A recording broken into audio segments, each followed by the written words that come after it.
Good morning विद्यार्थी मित्रों। 12 science biology આપણો ચેપ્ટર નંબર 5 આનુવંશિકતા અને ઉદ્દીપક વિકાસના સિદ્ધાંતો। આની અંદર આપણા આજના વિડિયો લેક્ચરની અંદર ગયા વિડિયો લેક્ચરની અંદર આપણે પ્યુનેટ સ્ક્વેર જે છે એની આકૃતિ દોરેલી હતી અને આકૃતિનું વર્ણન જે છે એ વર્ણન આપણે કરેલું હતું। આજનો જે વિડિયો લેક્ચર છે એની અંદર થિયરિકલી જે છે એમાં વર્ણનમાં જે થિયરિકલી આ બોર્ડ ઉપર લખેલી છે અને થિયરી જે છે એને આપણે સમજીએ। ખાસ ધ્યાન આપજો। અહીંયા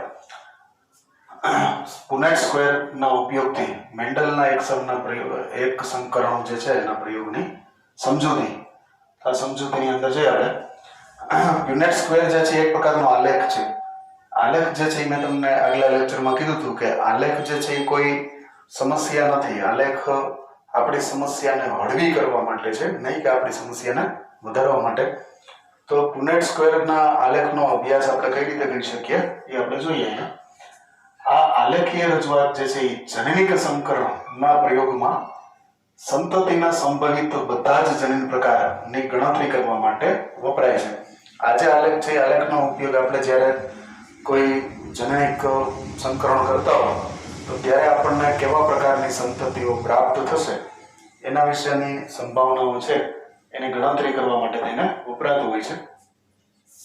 બધા જ સંભવિત જન્યુઓને સૌથી ઉપરની હરોળમાં ડાબી બાજુના કોલમમાં બંને બાજુએ લખાય છે। મિત્રો આગલા લેક્ચરમાં મેં આકૃતિ દોરેલી હતી પુનેટ સ્ક્વેરની, એની અંદર તમે જોઈ શકો છો એક આવી રીતનું સ્ક્વેર છે।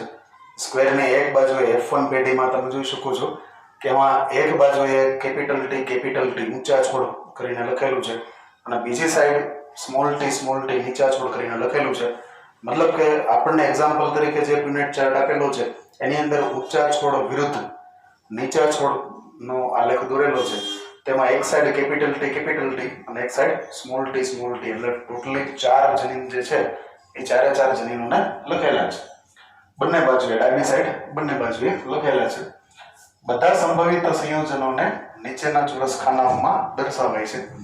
હવે એનું જ્યારે મેં વર્ણન આગલા લેક્ચરમાં કરેલું છે એમાં તમે જોઈ શકો છો કે એની સંભાવનાઓ શું થઈ શકે। દાખલા તરીકે નર કોષ જે છે એમાં કેપિટલ ટી લઈએ અને માદા કોષ એની અંદર આપણે સ્મોલ ટી લઈએ તો એમાંથી જે 4 બીજ બનવાના છે એ બીજ કેવા હશે એની સંભાવનાની અંદર નરમાંથી એક કેપિટલ ટી લીધો તો માદામાંથી એક સ્મોલ ટી લીધો, પછી ફરી પાછો નરમાંથી એક કેપિટલ ટી તો માદામાંથી બીજો સ્મોલ ટી, પછી ફરી પાછો નરમાંથી બીજો કેપિટલ ટી લીધો તો માદામાંથી બીજો સ્મોલ ટી। એવી રીતે આપણે કોમ્બિનેશન કરીને 4 સંભાવનાવાળો એક F1 પેઢીનો ચાર્ટ જે છે એ જોયેલો। પુનેટ સ્ક્વેરની અંદર ઊંચા એટલે કે ટી બરાબર જે શુદ્ધ ઊંચા છોડ છે કે જે કેપિટલ ટી જન્યુ ધરાવે છે તેને આપણે નર પિતૃ તરીકે ગણીએ બરાબર। એના કોઈ પણ રીતે તમે માદા પિતૃ પણ ગણી શકો છો, પણ અહીંયા આપણે એક અભ્યાસ કરવા માટે થઈને તમારી બુકની અંદર જે આપેલું છે એ પ્રમાણે આપણે કેપિટલ ટી જે છે એને નર જન્યુ તરીકે ગણીએ છીએ। અને નીચા છોડ મતલબ કે સ્મોલ ટી જનીન ધરાવે છે એને આપણે માદા છોડ તરીકે ગણીએ છીએ। તો એના દ્વારા ઉત્પન્ન થતા જન્યુ જે છે એ F1 સંતતિ એટલે કે પહેલું પુનેટ સ્ક્વેર જે છે એ F1 સંતતિ છે અને એની બાજુમાં બીજો જે છે એ F2 સંતતિ છે। તો એ F1 સંતતિની અંદર કેપિટલ ટી સ્મોલ ટી થી દર્શાવવામાં આવે છે। અહીંયા કેપિટલ ટી સ્મોલ ટી પ્રકારના F1 ને સ્વપરાગિત કરાય છે। હવે અહીંયા જે બે ચાર્ટ તમને આપેલા છે આ બે ચાર્ટની અંદર પહેલો ચાર્ટ જે છે F1 પેઢીનો છે અને બીજો ચાર્ટ છે F2 પેઢીનો છે। તો આ જે લાઈન છે એ લાઈનની અંદર આપણને એવું કહેવામાં આવે છે કે પુનેટ સ્ક્વેરમાં ઊંચા એટલે કે કેપિટલ ટી ને નર તરીકે લેવાના છે અને સ્મોલ ટી એટલે કે નીચા છોડ જે છે એને માદા દ્વારા ઉત્પન્ન થતા જન્યુ જે છે આપણે F1 માં લેવાના છે। તો F1 ની અંદર તમે જોઈ શકો છો F1 પુનેટ સ્ક્વેર જે છે એમાં કેપિટલ ચારે 4 ખાનાની અંદર કેપિટલ ટી સ્મોલ ટી એવી રીતનું કોમ્બિનેશન જે છે એ બને છે। તો હવે આમાંથી આપણે શું કરવાનું છે કે F1 પેઢીમાંથી કોઈ બિયારણ લીધું કે જેની અંદર આપણને જે જન્યુઓ મળ્યા છે એ એક કેપિટલ ટી છે અને એક સ્મોલ ટી છે, એને ફરી પાછા આપણે ઉગાડી અને એની અંદર જો પાછું સ્વપરાગનયન કરાવડાવીએ તો આપણને જે સંતતિ પ્રાપ્ત F2 પેઢી જે પ્રાપ્ત થશે એ F2 પેઢીનો અભ્યાસ જે છે આપણે અહીંયા કરવાનો થાય છે. કેપિટલ ટી સ્મોલ ટી પ્રકારના F1 ને સ્વપરાગિત કરાય છે. ચોખ્ખા શબ્દમાં તમારા બુકની અંદર લખેલું છે. F2 પેઢી માટે થઈ અને તમારે શું કરવાનું છે તો કે F1 પેઢી જે છે એમાં કેપિટલ ટી સ્મોલ ટી ના 4 જે આપણને સંભાવનાઓ મળી હતી એમાંથી કોઈ પણ એક બીજ વાવી અને એને સ્વપરાગિત મતલબ કે એના પરાગરજથી એને સ્વપરાગિત કરવાનું છે. તો F1 પેઢીમાં માદા અંડકોષ અને નર શુક્રકોષ જે છે એના માટેના જે સંકેતો બતાવ્યા છે એ સંકેતો તમે જોઈ શકો છો. માદા જે છે એ માદા અંડકોષનો સંકેત થાય છે. આવી રીતે 0 કરવાનું છે અને નીચે પ્લસ ની નિશાની કરવાની છે જે માદાની નિશાની છે. જ્યારે શુક્રકોષ એટલે કે નર માટેની જે નિશાની છે એ રીતે 0 કરી અને ઉપર આ રીતે એક એરો બતાવવાનો છે જે શુક્રકોષ જે છે એના સંકેત વડે દર્શાવાય છે. આ બે સંકેતો ખાસ યાદ રાખી લેજો. માદા માટેનો જે સંકેત છે અહીં ફરી પાછો હું લખું છું. માદા માટેનો જે સંકેત છે એ 0 ની નીચે પ્લસ આ જે સંકેત છે એ માદા દર્શાવે છે અને 0 જે છે એની ઉપર આવી રીતનો એરો જે છે એ નર જે છે એ નરનું સૂચન કરે છે. તો આ બે સંકેત જે છે એ સંકેતો તમે ખાસ યાદ રાખી લેજો, આગળ પણ ઉપયોગી થશે. સારું, આગળ જોઈએ આપણે.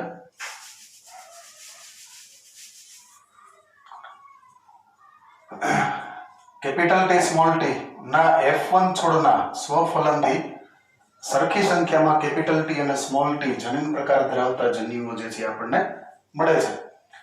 જ્યારે ફલન થાય છે ત્યારે કેપિટલ ટી ના પરાગરજ દ્વારા કેપિટલ ટી અને સ્મોલ ટી પ્રકારના અંડકોષને પરાગિત કરાવવાની જે સંભાવના છે એ 50% હોય છે. મિત્રો, આપણો અગત્યનો જે મુદ્દો છે જેની ઉપર આપણે ખૂબ જ હાઇલાઇટ કરવું પડે એમ છે એ મુદ્દાને બરોબર સમજવા. બે લાઈન જે છે એ અતિશય અગત્યની લાઈન છે. ફરી પાછો હું રીડ કરું છું. જ્યારે ફલન થાય છે ત્યારે કેપિટલ ટી ના પરાગરજ, અહીંયા કેપિટલ ટી જે છે એને આપણે અત્યારે નર તરીકે લઈએ છીએ. નર તરીકે લેતા હોય ત્યારે એના પરાગરજ ઉપયોગી હોય અને માદા તરીકે લેતા હોય ત્યારે એનું અંડક, સ્ત્રી કેસરમાં જે અંડક હોય છે એ ઉપયોગી હોય છે. તો અહીંયા આપણે આ સંભાવનાની અંદર આપણે શું કરીએ છીએ, કેપિટલ ટી જે છે એનો નર તરીકે ઉપયોગ કરીએ છીએ. તો એના પરાગરજ દ્વારા કેપિટલ ટી અને સ્મોલ ટી પ્રકારના અંડકોષોને પરાગિત કરાવવાની જે સંભાવના છે એ સંભાવના કેટલી રહેલી છે? 50%, 50%. સારા, અહીંયા આપણે કેપિટલ ટી ને નર તરીકે લીધો છે. હવે આ જ રીતે બીજી એક સંભાવના આપણે વિચારીએ કે જેની અંદર સ્મોલ ટી ને આપણે નર તરીકે લઈએ અને એના પરાગરજ દ્વારા આપણે બંને પ્રકારના, મતલબ કે કેપિટલ ટી પ્રકારના અંડક અને સ્મોલ ટી પ્રકારના અંડક, બંને પ્રકારના અંડકોષો જે છે એને આપણે પરાગિત કરીએ તો એની સંભાવના પણ કેટલી રહે છે? 50% રહે છે. તો મતલબ એવો થાય છે કે દાખલા તરીકે અહીંયા કેપિટલ ટી જે છે એને આપણે પરાગરજ, કેપિટલ ટી જન્યુની ધરાવતી પરાગરજ જે છે એ લીધેલી છે. તો કેપિટલ ટી જન્યુ ધરાવતી પરાગરજ જે છે એ શું કરે છે તો કે કેપિટલ ટી આ જે છે એને આપણે પરાગરજ એટલે એનો સિમ્બોલ જે છે સિમ્બોલ આપણે નરનો લખી દઈએ. તો કેપિટલ ટી પરાગરજ ધરાવતા જે કેપિટલ ટી જન્યુ ધરાવતી જે પરાગરજ છે એ પરાગરજ દ્વારા કેપિટલ ટી અને સ્મોલ ટી ધરાવતા અંડકોષો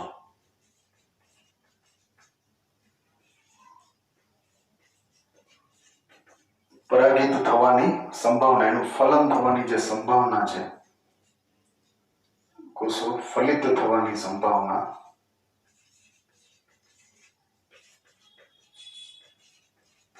કેટલી? તો કે 50%. બરોબર યાદ રાખજો, એકદમ ઈઝી છે, બહુ અઘરું નથી એટલું બધું.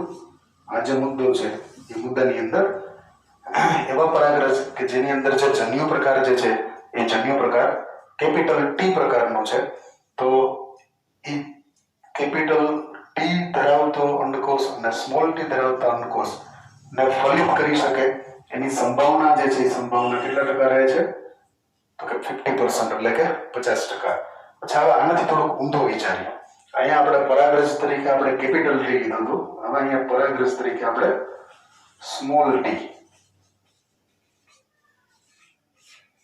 પરાગરજ જે છે એ પરાગરજનો જન્યુ જે છે એ જન્યુ કેવો છે? સ્મોલ ટી છે. તો આ સ્મોલ ટી પરાગરજ ધરાવતા જન્યુ જે છે એ કેપિટલ ટી અને સ્મોલ ટી જન્યુ ધરાવતા અંડકોષો ને ફલિત કરે એવી સંભાવના કેટલી? તો કે એ પણ 50%.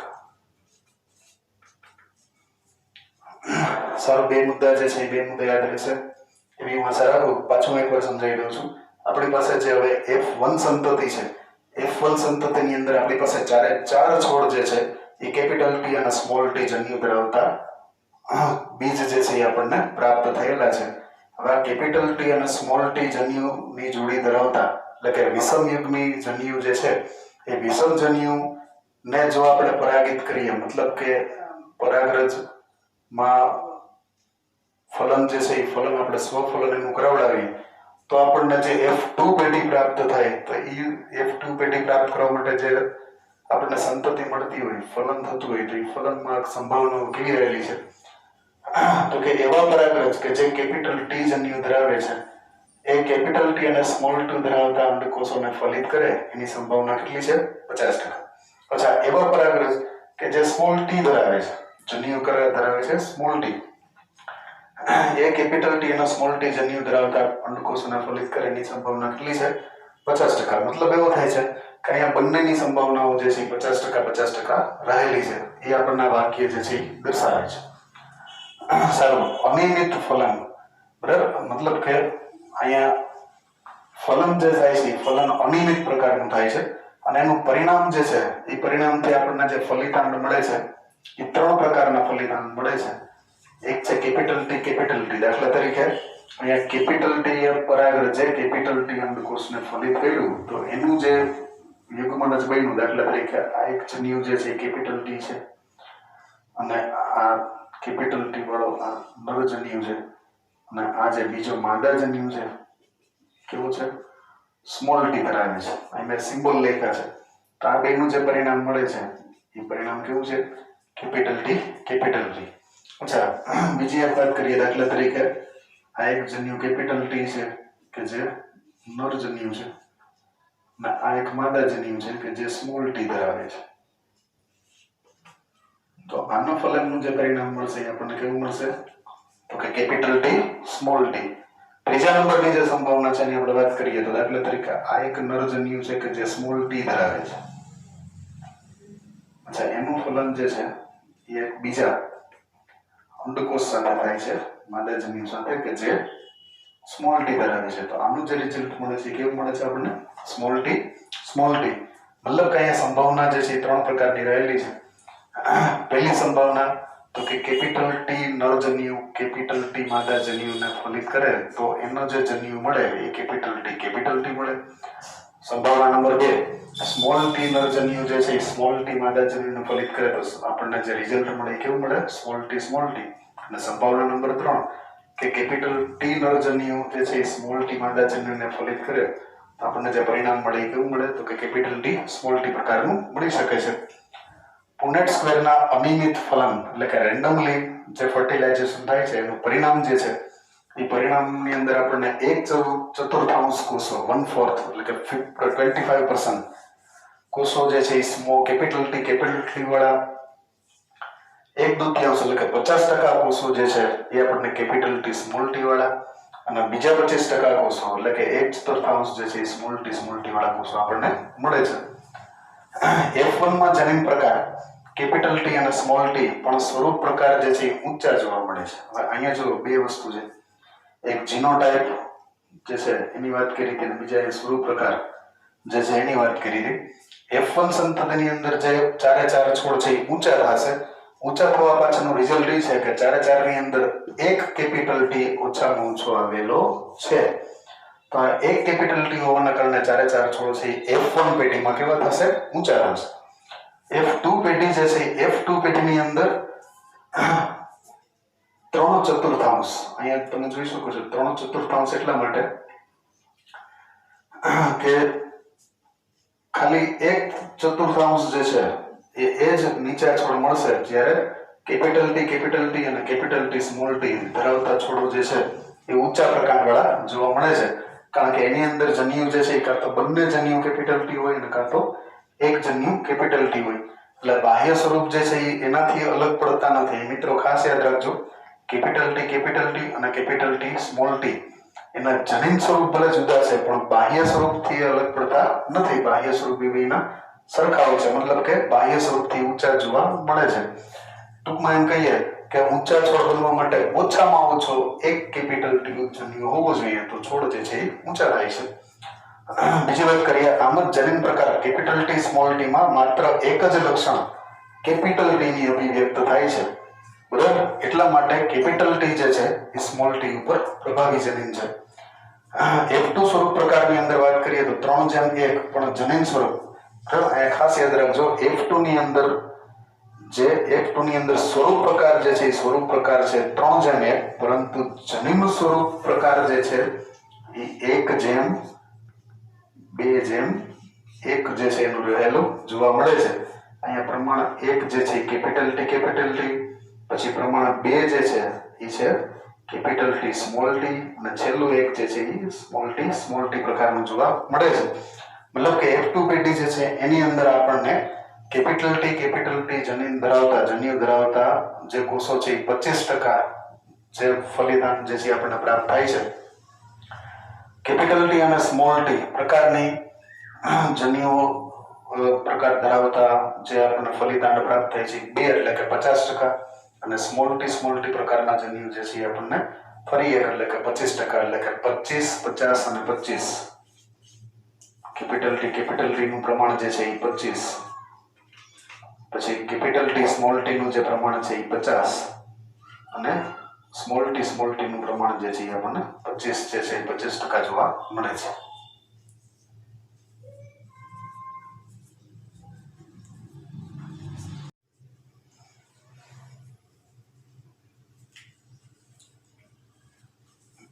સારો વિદ્યાર્થી મિત્રો, તો હવે આપણો બીજો જે ક્વેશ્ચન છે, બીજો મુદ્દો જે છે એ છે પ્યુનેટ સ્ક્વેરમાં મળતા પરિણામો જે છે એ પરિણામોનું ગાણિતિક સ્વરૂપ, બરાબર, મેથેમેટિકલ ફોર્મ.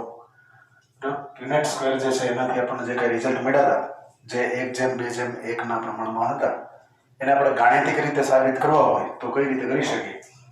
તો એના માટે પ્યુનેટ સ્ક્વેરમાં મળતા કેપિટલ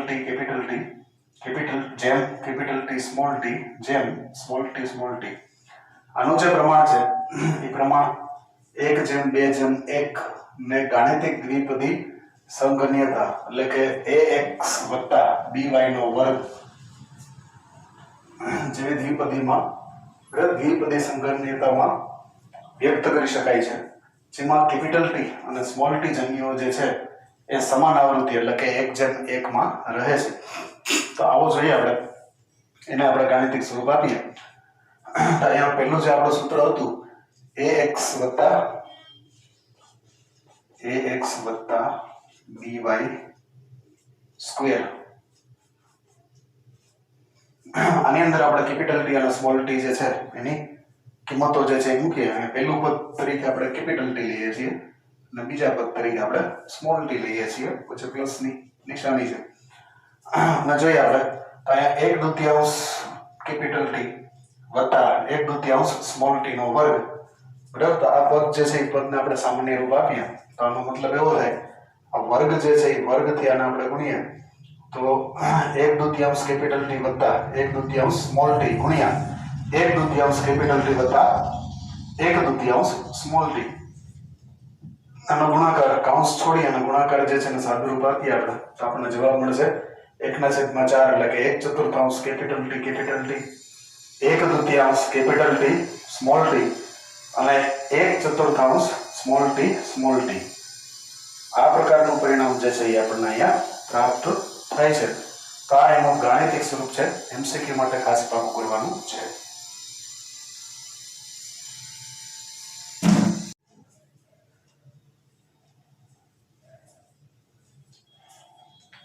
સારો વિદ્યાર્થી મિત્રો, આપણે આગળ જોઈએ. મેન્ડલે F2 છોડને સ્વફલન કરાવ્યા તો F3 અને F4 પેઢી, મતલબ કે ત્રીજી ચોથી પેઢી જે મળી એ ત્રીજી અને ચોથી પેઢીમાં જેટલા છોડ થયા એ બધા માત્ર નીચા છોડ ઉત્પન્ન થયા. તેથી તેણે એવું તારણ કર્યું કે નીચા છોડ જે છે એની અંદર સમયુગ્મી એટલે કે સ્મોલ ટી પ્રકારનું જન્યુ જે છે એ હોવા જોઈએ. ગાણિતિક સંભાવનાના પ્રયોગ દ્વારા જનીન પ્રકાર પ્રમાણ જે છે એની ગણતરી કરી શકાય છે. વિદ્યાર્થી મિત્રો, આ જે મુદ્દો છે એ એમપી છે. પરીક્ષામાં એમસીક્યુમાં એવું પૂછાય કે કયા પ્રયોગ દ્વારા જનીન પ્રકાર પ્રમાણ જે છે એની ગણતરી કરી શકાય? તેનો જવાબ આવે છે ગાણિતિક સંભાવનાનો પ્રયોગ. માત્ર પ્રભાવી લક્ષણોના સ્વરૂપ પ્રકારને જોઈ અને જનીન પ્રકારની સંરચના જે છે એની માહિતી આપણે મેળવી શકતા નથી. એ વાક્યની અંદર એવું કહેવા માંગે છે કે દાખલા તરીકે તમારી પાસે એક ઊંચા પ્રકારનો વાળો વટાણાનો છોડ છે, બરોબર? તો ઊંચા પ્રકારવાળા વટાણાના છોડને જોઈ અને તમે એવું ન કહી શકો કે આની અંદર બંને જમીનો જે છે એ કેપિટલ ટી છે કે પછી એક કેપિટલ ટી અને એક સ્મોલ ટી છે. એ તમે છોડને જોઈને કહી શકતા નથી, બરાબર? તો ખાલી સ્વરૂપ પ્રકાર જે છે એ સ્વરૂપ પ્રકારને જોઈ અને આપણે એવા ડિસિઝન ઉપર આવી શકતા નથી કે આ છોડની અંદર કેપિટલ ટી છે કે પછી સ્મોલ ટી છે, બરાબર? એના માટે થઈને આપણે એનો જે ગાણિતિક સંભાવનાનો પ્રયોગ છે એ કરવો પડે અને એના દ્વારા આપણે કંઈક જાણી શકીએ છીએ. દાખલા તરીકે F1 અને F2 છોડ જે છે એ કેપિટલ ટી કે કેપિટલ ટી સ્મોલ ટી છે, એમાં આપણે સ્વરૂપ પ્રકાર જે છે જેને આપણે ફેનોટાઇપ કહીએ છીએ તો એનાથી આપણે જાણી શકતા નથી. એના માટે થઈને આપણે જીનોટાઇપનું ગાણિતિક પ્રમાણ જે છે સંભાવના એ કરવી પડે છે. F2 ના ઊંચા છોડને જનીન પ્રકાર નિર્ધારણ માટે F2 ના ઊંચા છોડને નીચા છોડ સાથે સંકરણ કરાવડાવી આ જે કસોટી છે એ કસોટીને આપણે કસોટી સંકરણ કહીએ છીએ. મિત્રો, આ જે મુદ્દો છે એ કસોટી સંકરણ ની વ્યાખ્યા આપેલી છે, બરાબર? F2 ના ઊંચા છોડના જનીન પ્રકાર નિર્ધારણ, દાખલા તરીકે F2 પેઢી છે અને F2 પેઢીની અંદર જે જનીન છે એ જનીન કેપિટલ ટી છે કે પછી કેપિટલ ટી સ્મોલ ટી છે, આવું કરવા માટે થઈ અને એક ઉચ્ચ પ્રકારનો છોડ જે છે એનું સંકરણ જે છે એ આપણે શેની સાથે કરાવ્યું? નીચા છોડ સાથે કરાવ્યું. નીચો છોડ જે છે એ શું ધરાવે છે? Small T. અને જે એક પ્રયોગ જે આપણને તારણો મળ્યા છે એની આપણે ક્યાંક નોંધ રાખી છે. તો આજે એક્સપેરિમેન્ટ જે કર્યો છે એ એક્સપેરિમેન્ટને આપણે શું કહીએ છીએ? તો કે કસોટી સંકરણ, જેને આપણે ઇંગ્લિશમાં ટેસ્ટ ક્રોસ તરીકે ઓળખાવતા હોઈએ છીએ. લાક્ષણિક કસોટી સંકરણના પ્રભાવી સ્વરૂપ ધરાવતા છોડનું જનીન પ્રકાર નક્કી કરવા માટે એને આપણે પ્રચ્છન્ન છોડ સાથે સ્વફલન કરાવવામાં આવ્યું અને સજીવોના જનીન પ્રકાર નક્કી કરવા માટે આવા સંકરણ જે છે એની પછી જે કઈ સંતતિઓ મળે છે, મતલબ કે F3 અને F4 પેઢીઓ જે મળે છે એનું તમે વિશ્લેષણ કરી અને બીજા પરિણામો જે છે એ પ્રાપ્ત કરી શકો છો. મિત્રો, આવો એક બીજો પ્રયોગ જે છે, જેવી રીતે આપણે અહીંયા વટાણાના ઊંચા પ્રકારવાળો છોડ અને નીચા પ્રકારવાળો છોડ લીધો છે, એ જ રીતે વટાણાની અંદર સફેદ પુષ્પ અને જાંબલી પુષ્પ એનો પણ આ જ રીતનો પ્રભાવી પ્રચ્છન્નવાળો એક એક્સપેરિમેન્ટ જે છે એ બુકની અંદર આપ્યો છે. આપણે જોઈએ કે એમાં આપણને શું વિશ્લેષણ જે છે એ પ્રાપ્ત થાય છે.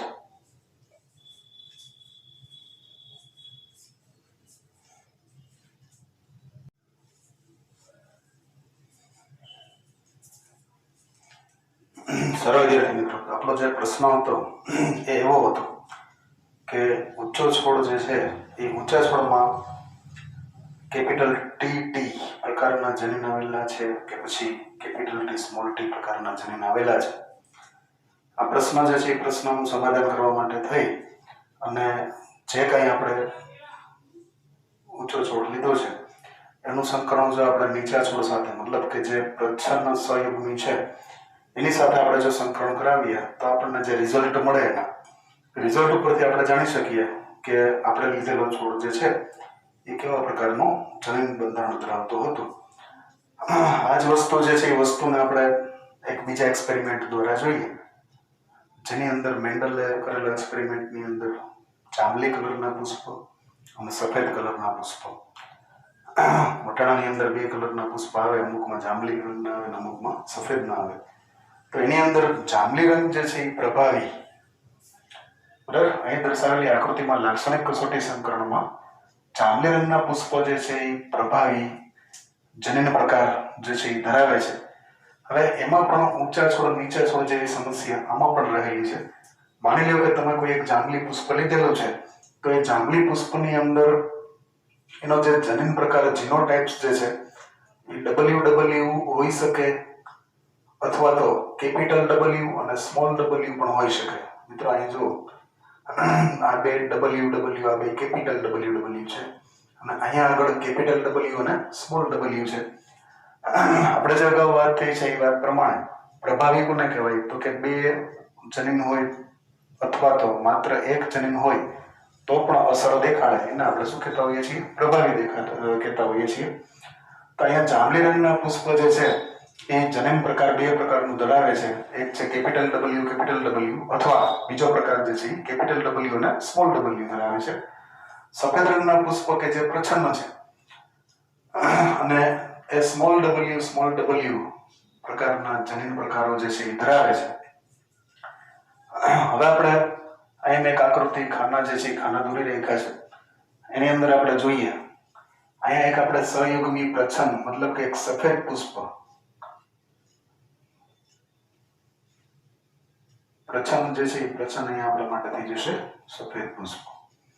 અહીંયા ઉપર જે છે બીજા ચાર્ટની ઉપર પણ તમે જોઈ શકો છો. તો અહીંયા આગળ પણ આપણે સફેદ પુષ્પ જે છે એ લીધેલું છે. સારું, હવે અહીંયા વચ્ચે જે છે અહીંયા ચોરસ દોર્યો છે, એ ચોરસની અંદર આપણે જે પુષ્પ લીધેલું છે એ પુષ્પ છે જાંબલી રંગનું. હવે જાંબલી રંગનું જે પુષ્પ છે, તો જાંબલી રંગના પુષ્પની કસોટી જે છે એ કસોટી આપણે કરવી છે. આપણે જ્યાં કસોટી કરવી છે સફેદની નથી કરવી. સફેદની ઓલરેડી આપણને ખબર જ છે કે સફેદ પુષ્પ જે છે એ કેવું બંધારણ ધરાવે છે, તો કે સ્મોલ W તો જ સફેદ હોય. બાકી જો એક પણ W કેપિટલ હોય તો આ પુષ્પ સફેદ હોતું નથી, તો એ જાંબલી હોય છે. એટલે સફેદ પુષ્પ જે છે એનો પ્રભાવી સ્વરૂપ પ્રકાર ઉપરથી જ એનો જનીન પ્રકાર જે છે આપણે મતલબ કે ફેનોટાઇપ ઉપરથી જ આપણે જીનોટાઇપ છે એ જાણી શકીએ છીએ. પણ આપણે જાંબલી કલરનું જે પુષ્પ છે એનું ફેનોટાઇપ અને જીનોટાઇપ જાણવો છે, તો એના માટે આપણે શું કરી શકીએ એ જોઈએ આપણે. અચ્છા, આપણે આ બાજુ આવીએ. એક સંભાવના નંબર 1 લઈએ, આ સંભાવના નંબર 2 લઈએ. તો સંભાવના નંબર 1 માં ધારો કે આ જાંબલી પુષ્પ જે છે એની અંદર જીનોટાઇપની અંદર બંને જનીન જે છે એ કેવા છે? Capital W. હવે એનું સંકરણ જે છે એ સંકરણ આપણે પ્રચ્છન્ન સહિતની પ્રચ્છન્ન એટલે કે સ્મોલ W સાથે આપણે કરેલું છે. તો આના કારણે જે સંતતિ થશે કેવી થશે? તો અહીંયાથી આપણે કેપિટલ W લઈએ, ઉપરથી આપણે સ્મોલ W લઈએ, બરોબર. એટલા માટે આનો જે રંગ છે એ એક કેપિટલ W આવી ગયેલું હોવાથી આનો જે રંગ છે કેવો થઈ ગયો છે? તો કે જાંબલી. સારું, બીજી સંભાવના લઈએ, જેની અંદર અહીંયાથી આપણે એક કેપિટલ W લીધો અને ઉપરથી આપણે લઈ લીધો છે સ્મોલ W. તો એક કેપિટલ W અને એક સ્મોલ W, એટલે આનો જે રંગ છે એ પણ કેવો થઈ ગયો છે? જાંબલી. સારું, એના પછી ત્રીજો ખાનું જોઈએ. તો અહીંયા આગળથી આપણે આ કેપિટલ W જે છે એને આપણે અહીંયા ખાનામાં લખીએ છીએ, ઉપરથી એક લઈએ છીએ સ્મોલ W. તો એક કેપિટલ W અને એક સ્મોલ W, એટલા માટે આનો જે રંગ છે એ પણ પ્રભાવી જનીનના કારણે થઈ ગયેલો છે જાંબલી. સારું, અહીંયાથી આપણે એક કેપિટલ W લઈએ, ઉપરથી એક સ્મોલ W લઈએ. તો અહીંયા આગળ જે રંગ છે એ પણ કેવો આવે છે? કે જાંબલી રંગ આવે છે, બરોબર.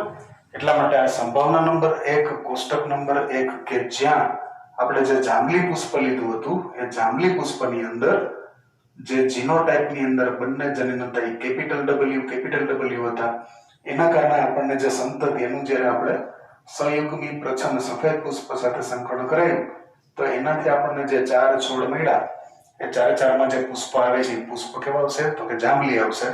એની પાછળનું કારણ શું છે? તો કે આની અંદર પ્રભાવી જનીન તરીકે બંને જીનોટાઇપ જે છે કેવા રહેલા છે? કેપિટલ રહેલા છે એટલે કે પ્રભાવી રહેલા છે એટલા માટે. સારું, આ ધારણા નંબર 1 પછી આપણે ધારણા નંબર 2 લઈએ. ધારો કે આ જે જાંબલી પુષ્પ છે એ એક પ્રભાવી એટલે કે કેપિટલ W ધરાવતું હતું અને બીજો જીનોટાઇપ જે છે એ સ્મોલ w એટલે કે પ્રસન્ન જીનોટાઇપ ધરાવતું હતું. તો આનું જો આપણે સફેદ પુષ્પ સાથે સહિતની પ્રચ્છન્ન સ્મોલ w ધરાવતા સફેદ પુષ્પ સાથે જો આપણે એનું સંકરણ કરાવ્યું તો આપણને પરિણામમાં શું મળે એની આપણે ચર્ચા કરીએ. તો એની અંદર અહીંયાથી આપણે લઈએ છીએ કેપિટલ W, અહીં ઉપર મેં કેપિટલ W લખેલો છે અને નીચે મેં સ્મોલ w લખેલો છે. તો અહીંયા પહેલા આપણે લઈ લઈએ કેપિટલ W અને ઉપરથી આપણે લઈએ છીએ સ્મોલ w. તો આમાં એક કેપિટલ W આવતો હોવાથી આનો જે રંગ છે એ થઈ જશે જાંબલી. એ જ રીતે અહીંયા આગળ પણ આપણે એક કેપિટલ W લઈએ અને અહીંયા આગળ એક આપણે સ્મોલ w લઈએ તો આનો જે રંગ છે એ પણ થઈ જશે જાંબલી. સારું, હવે અહીંયાથી આપણે નીચે જે છે જીનોટાઇપ ની અંદર ધારો કે આનો જે જીનોટાઇપ છે જીનોટાઇપમાં એક સ્મોલ w છે તો અહીંયાથી આપણે લઈ લીધું છે સ્મોલ w અને ઉપરથી પણ આપણે લેશું સફેદ પુષ્પમાંથી પણ આપણે લેશું સ્મોલ w. તો અહીંયા આગળ સ્મોલ w બે પ્રચ્છન્ન જમીનો ભેગા થઈ જતા હોવાથી અને કેપિટલ W ની ગેરહાજરી હોવાથી આ જે પુષ્પ છે પુષ્પનો રંગ થઈ જશે સફેદ. સારું, એ જ રીતે અહીંયા ચોથા ખાનાની અંદર પણ અહીંયા સાઈડમાંથી આપણે લીધું છે સ્મોલ w અને ઉપરથી પણ આપણે લીધેલું છે સ્મોલ w. તો આનો જે રંગ છે એ રંગ પણ થઈ જશે સફેદ. તો આ રીતે આપણને અહીંયા બે પુષ્પ જે છે બે છોડ જે છે એ બે છોડ આપણને જાંબલી મળે છે પુષ્પવાળા મળે છે અને બે છોડ જે છે આપણને સફેદ પુષ્પવાળા મળે છે. તો આના દ્વારા ટૂંકમાં જો આપણે પ્રભાવી જે છે પ્રભાવી જીનોટાઇપ મતલબ કે જાંબલી પ્રકારના પુષ્પ ધરાવતો છોડ જે છે એ જાંબલી પ્રકારના પુષ્પ ધરાવતા છોડની અંદર બંને જીનોટાઇપ કેપિટલ છે કે એક કેપિટલ ને એક સ્મોલ છે એ જાણવું હોય તો કસોટી એક સંકરણ જે કસોટી સંકરણનો એક્સપેરિમેન્ટ છે એક્સપેરિમેન્ટ આ રીતે આપણે કરવો પડે અને આ રીતે એક્સપેરિમેન્ટ કરવા માટે થઈ અને આ જે પ્રભાવી છે એનું આપણે સંકરણ પ્રચ્છન્ન જે છે એની સાથે કરાવવું પડે અને જે પરિણામો મળે છે પરિણામો ઉપરથી આપણે ડિસિઝન ઉપર આવી શકીએ કે એની અંદર બંને જમીન જે છે એ પ્રભાવી છે મતલબ કે કેપિટલ છે કે પછી એક કેપિટલ ને એક સ્મોલ છે. તો એના માટેનો એક એક્સપેરિમેન્ટ જે તમારી બુકમાં આપેલો છે. એક સંકરણના પ્રયોગના નિરીક્ષણોના આધારે મેન્ડલ જે છે એને વારસાગમનના આધારે તેની સમજણના આધારે બે સામાન્ય નિયમો જે છે એ રજૂ કર્યા છે. જે નિયમોને આપણે આનુવંશિકતા જે છે એના નિયમો તરીકે ઓળખીએ છીએ. જેની અંદર પહેલો નિયમ આવે છે પ્રભુતાનો નિયમ. જે પ્રભુતાના નિયમને આપણે લો ઓફ ડોમિનન્સી તરીકે ઓળખીએ છીએ. અને બીજો નિયમ આવે છે વિશ્લેષણનો નિયમ જેને આપણે લો ઓફ સેગ્રેગેશન તરીકે ઓળખીએ છીએ. જેના વિશે આપણે ડિટેલમાં માહિતી હવે મેળવીએ.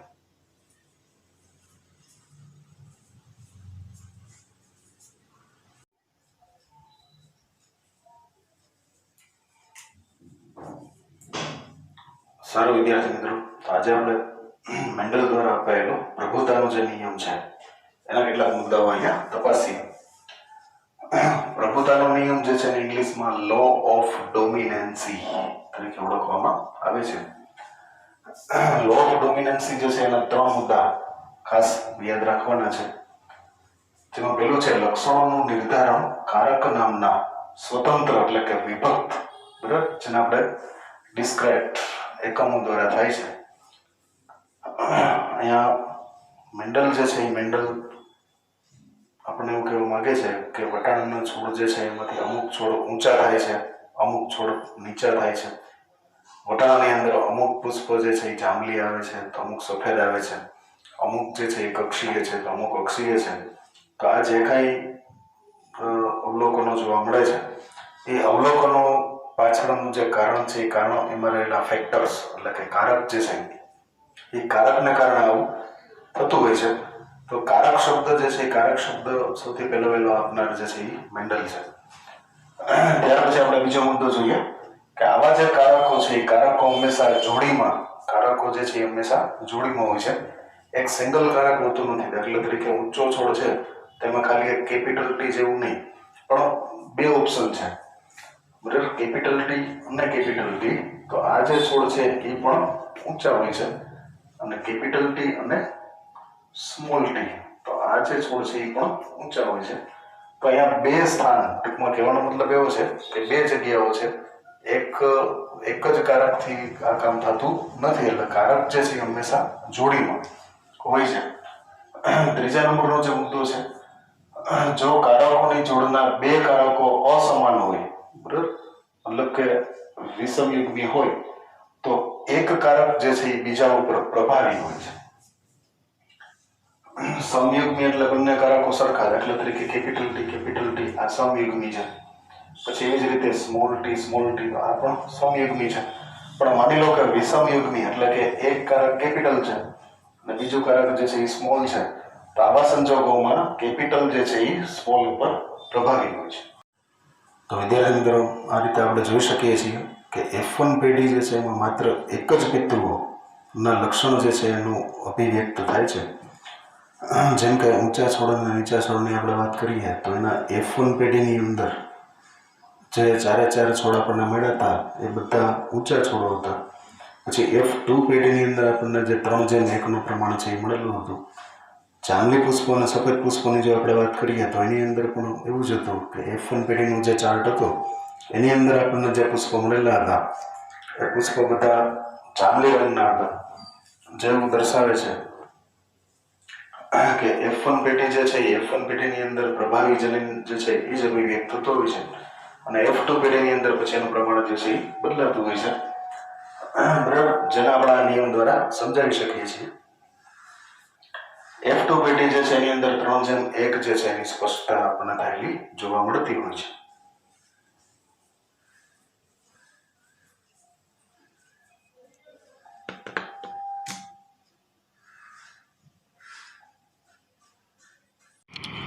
સારો વિદ્યાર્થી મિત્રો, તો અહીંયા આપણું આજનું જે લેક્ચર છે એ પૂરો થાય છે. હોમવર્ક જે છે એ તમારી સ્ક્રીન ઉપર આપેલું છે, જેની અંદર મેં તમને 5 પ્રશ્નો જે છે એ આપેલા છે. એમાં પહેલો પ્રશ્ન છે પુનેટ સ્ક્વેર જે છે એના ઉપયોગથી એક સંકરણનો પ્રયોગ સમજાવું. ત્યાર પછી બીજો પ્રશ્ન જે છે એ પુનેટ સ્ક્વેરથી મળતા પરિણામો એનું જે ગાણિતિક સ્વરૂપ હતું, બરાબર, ax + by સ્ક્વેર, એના જે આપણે એની અંદર ટીટી કેપિટલ ટી સ્મોલ ટીને મૂકેલા હતા એ સ્વરૂપ જે છે એ સમજાવવાનું છે. પ્રશ્ન નંબર 3 જે છે એ કસોટી સંકરણ એટલે શું, તે કઈ રીતે થાય છે એની તમારે વ્યાખ્યા આપવાની છે, અને કસોટી સંકરણ કઈ રીતે જાંબલી પુષ્પ સફેદ પુષ્પની અંદર કરવામાં આવે છે એ તમારે સમજાવવાનું છે. ત્યાર પછી ચોથા પ્રશ્નની અંદર જાંબલી પુષ્પ અને સફેદ પુષ્પ ધરાવતા છોડ એની વચ્ચે જે સંકરણનો એક્સપેરિમેન્ટ આપણે કરેલો હતો એનો ચાર્ટ સરસ રીતે દોરવાનો છે, અને F1 પેઢી F2 પેઢીની અંદર કઈ રીતે પુષ્પ જાંબલી અને સફેદ આવે છે એના કઈ રીતે capital T small T capital W અને સ્મોલ W એના વિશેની ઇન્ફોર્મેશન જે છે એ તમારે આપવાની છે, લખવાની છે. એના પછી પ્રશ્ન નંબર 5 જે છે એ પ્રભુતાના નિયમ, જે અહીંયા બોર્ડ ઉપર ઓલરેડી લખેલા જ છે, તો આ પ્રભુતાના નિયમો જે છે એને વ્યવસ્થિત રીતે તમારે સમજાવવાના છે.